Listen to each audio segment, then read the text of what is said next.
Hello दोस्तों, veterans नमस्कार। मैं बताना चाहूँगा कि 3/11/2025 को रमेश के भटेजा पेंशनर ESBBJ, यहां उन्होंने अपना नंबर भी दे रखा है, एक पत्र लिखा और उस पत्र को लिखा किसको? DFS को, IBA के चेयरमैन को, बैंकों के MD और CEO को, और जनरल सेक्रेटरी हैं जितने भी UFU के उनको, और कॉपी दी इन्होंने श्री GD नडफ जो जनरल सेक्रेटरी हैं FSBIPA के, IPAR के आचार्य साहब को, और जनरल सेक्रेटरी EIBRF को इन्होंने इसका कॉपी दिया।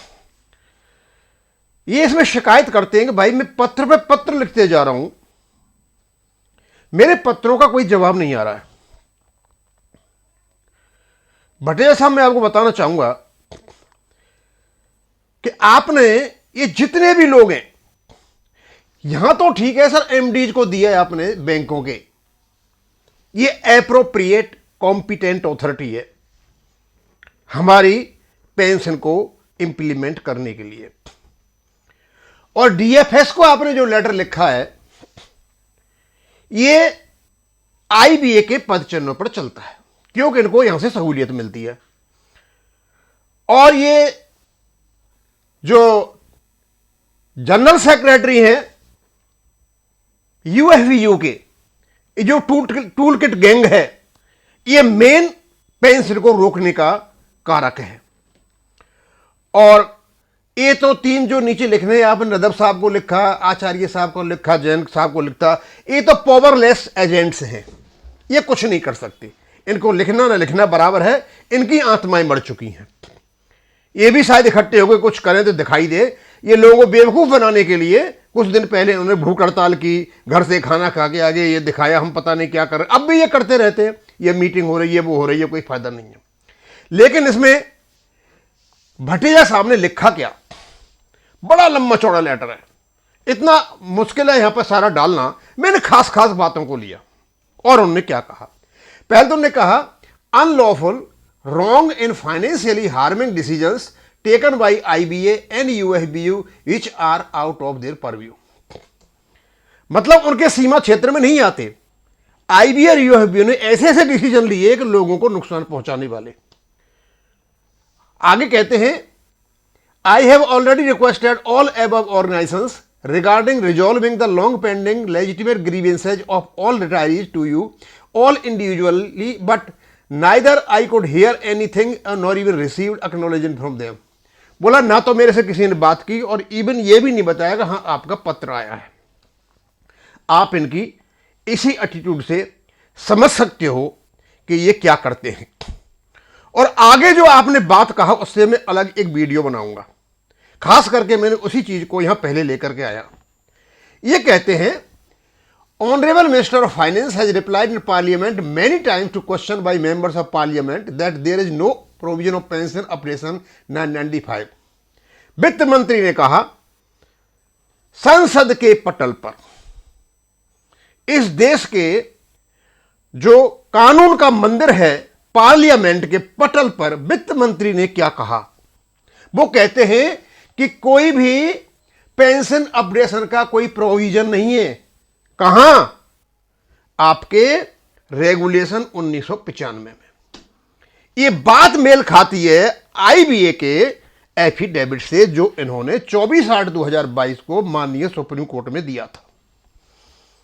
इसका मतलब यह है कि IBA ने सुप्रीम कोर्ट में तो झूठ बोला ही बोला, इन्होंने DFS के माध्यम से सर्वोच्च जो संसद है, हमारा सर्वोच्च सदन जो है, वहां भी झूठ बुलवाया। आगे वाले वीडियो में हम रिक्वेस्ट करेंगे भारत सरकार से कि इस बात की इंक्वायरी कराई जाए कि रेगुलेशन 1995 में पेंशन रेगुलेशन है या नहीं। यदि है तो ये झूठ किसके इशारे पर बोला गया, और यदि ये इंफॉर्मेशन ली गई DFS से तो इसको चेक बैक क्यों नहीं किया गया कि पेंशन रेगुलेशन में वो है या नहीं। आगे, It will be considered the DFS thrown the ball in the, और इस प्रकार इसने क्या बॉल को डीएफएस के उसमें भेज दिया, यानी आईबीए ने झूठ बुलवाया डीएफएस से और डीएफएस ने झूठी जानकारी दी संसद में, वित्त मंत्री से झूठ बुलवाया। और यह झूठ बोलने का मतलब होता है इन पर एक्शन। यह बताएं स्पष्ट रूप से कि पेंशन रेगुलेशन 1995 में पेंशन का प्रोविजन है या नहीं। रेगुलेशन 56 में बड़ा स्पष्ट कह रखा है कि जहां भी एक्सप्रेस नहीं है, लिखा हुआ नहीं है, सीसीएस रूल 1972 का सहारा लिया जाएगा। जो चीज 72 में नहीं लिखी हुई है तो यहां भी कैसे लिखी जा सकती थी, लेकिन वही चीज जाकर के 21 और 23 में जाकर क्लियर हो गई थी। यानी संसद में झूठ बुलवाने का काम आईबीए ने किया। अब किसके कहने पे किया, इसमें यूएवी कितना शामिल था कितना नहीं था, वो आगे चले। अब कहते हैं वो, now IBA's method of denial is different, they always take the plea of cost calculation from the last 20 years. वो कहते हैं कि आईबीए 20 साल से कॉस्ट कैलकुलेशन की बात कर रहा है और 20 साल से आज तक इनका कॉस्ट कैलकुलेशन नहीं हुआ है उसका पेंशन का। आगे, taking extraordinary time when these days of computerization mechanism and could not be accompanied till date. However, this information can be obtained from the computers within second. पहली बात तो इसकी जरूरत ही नहीं थी कॉस्ट कैलकुलेशन की, वो तुम्हारा काम है, बैंक का काम है, हमारा कोई काम नहीं, हमें चाहिए पेंशन अपडेशन। लेकिन उन्होंने कहा तो उनको हम मेंशन करना पड़ गया, किसको, अपने भटेजा जी को। कहते हैं anyway as per rules if banks find some shortage of fund the regulation 11 of BPR put this responsibility the bank. यदि बैंक इनको पता चलता है कि कोई शॉर्टेज ऑफ फंड है तो रेगुलेशन 11 बैंकों पे ये रेस्पॉन्सिबिलिटी ऑब्लिगेशन डालता है। मैं बहुत खुश हूं कि 3-4 महीने की मेहनत में आखिरकार हमारे पेंशन ये मानने लगे कि उसकी जो कॉस्ट है पेंशन की वो बैंकों के ऊपर है, यानी रेगुलेशन भी है और कॉस्ट भी बैंक ही देंगे।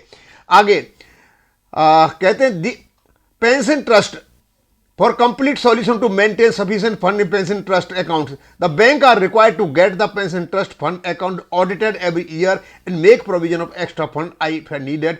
बोला सीधा सीधा लिखा हुआ है, एक्स्ट्रा फंड की जरूरत पड़ेगी तो बैंक देंगे। और उसके बाद The IBM has mentioned in their affidavit dated 24/8 submitted on the Supreme Court in case number इतने क्या कहा था ना, that there is no provision in pension regulation 1995। अब देखिए आप, आईबीए ने अपने एफिडेविट में कहा कि पेंशन का कोई प्रोविजन नहीं है और वही बात संसद के पटल पर कही जाती है। इसका मतलब यह हुआ कि आईबीए ने डीएफएस को मिसगाइड किया, मिसलीड किया और उसी के बेस पे संसद में वित्त मंत्री ने अपना स्टेटमेंट दिया। हम तो जो अपोजिशन के लीडर हैं उनसे यह रिक्वेस्ट करना चाहेंगे कि संसद में वित्त मंत्री से यह पूछा जाए कि आपने जो स्टेटमेंट दिया कि there is no pension regulation 1995 उसका आप सर्टिफाई करें। इसके लिए टीम बिठा करके देखें कि उसमें पेंशन रेगुलेशन में अपडेशन की बात या प्रोविजन है या नहीं। 35 में पेंशन का प्रोविजन है और वो लागू होता है प्री 1995 वालों पर। उसके बाद वालों को अंडरस्टैंड था कि जैसे ही बेज रिवीजन होगा, बेज सेटलमेंट होगा, उसका जो मल्टीप्लिकेशन फैक्टर आएगा वो लागू हो जाएगा जैसे सीपीसी में होता है। और यही कहता है आपका सीसीएस 1972। इन चीजों को जो मैंने लिया और इन सब में देखा तो सबसे पहली बात तो यह है कि आईबीए ने डीएफएस के माध्यम से संसद में वित्त मंत्री से झूठ बुलवाया गया और एक झूठा आंसर दिया गया और वो भी संसद के पटल पर। यदि इस बात को कोई अपोजिशन का लीडर पकड़ रहा हो, कोई भी हो, वो जाकर के पूछे कहां ऐसी बातें आ रही हैं कि आपने कहा था कोई प्रोविजन नहीं है लेकिन प्रोविजन है, और उसके बाद इसको आईबीए पे क्यों डाल दिया वित्त मंत्री जी ने, मेरे समझ में नहीं आता। जब आईबीए खुद दस्तखत करके बैठा है 1993 में पेंशन अपडेशन के लिए और उसका रेगुलेशन भी बन चुका है। इतनी बड़ी बातें, झूठी बातें हो रही हैं और सबके कान आंख सब बंद पड़े हुए हैं। समझ में नहीं आता कि आखिरकार ये क्यों महात्मा गांधी के 3 बंदर बने हुए हैं, किसी के मुंह में से आवाज तक नहीं निकलती, और वहां भी आवाज नहीं निकलती। पेंशनर की पेंशन रोकने के लिए सब सक्रिय हैं, लेकिन वहां भी ये निष्क्रिय बने हुए हैं। जहां एक ऑर्गेनाइजेशन 5 लाख का चंदा फिलिस्तीन को दे देता है, जब देश की सेफ्टी एंड सिक्योरिटी अटैक होती है। हम आशा करते हैं कि हमारे इन वीडियोज को कहीं तो पहुंच रहे होंगे और ये पूछा जाए कि भाई असलियत क्या है। यदि हम गलत हैं तो भाई हमें तुम सजा दे सकते हो, और यदि हम सही हैं तो पेंशनर की पेंशन अपडेट क्यों नहीं कर रहे हो, ये क्यों तमाशा बना रखा है। अब मैं यहीं खत्म करूंगा। थैंक यू, धन्यवाद।